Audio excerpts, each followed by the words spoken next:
আমি বলতে চাচ্ছিলাম যেরকম টম ক্রুজ, তারা কি অন্য কিছু নাম দেওয়া দরকার আছে? শাহরুখ খান, সালমান খান বা ম্যারাডোনা, মেসি, এদের সামনে তো বিশেষ কিছু লাগে না, নামটাই এনাফ। আমি সেইটাই বুঝাতে যে মানুষ কষ্ট পেয়েছে। আমি যেটা বলতে চাই যে ভাই, আমাদেরই তো মানুষ, আর কাউকে ছোট করে কেউ বড় হবে সেটা কখনো কেউ হতে পারে না। আমি কাউকে ছোট করতে চাইও না, পাগল নাকি? আমি নিজে মানুষটা ছোট, অন্য মানুষকে কি ছোট করব?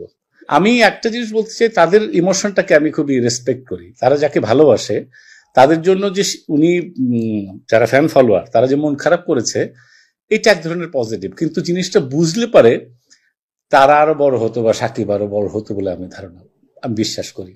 কারণ তারা তো সাকিবকে ভালোবাসে, আমরা তো ভালোবাসি। আমাকে বুঝাতে পারছে নাকি? এটাও যেন ভুল ব্যাখ্যা না হয়।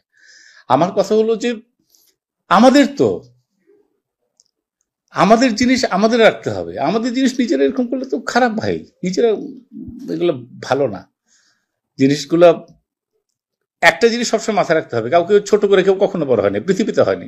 আমি তো সবসময় বলি যে আমাদের প্রত্যেকটা ছবি যেন ভালো হয়, এটা বলে এসছি।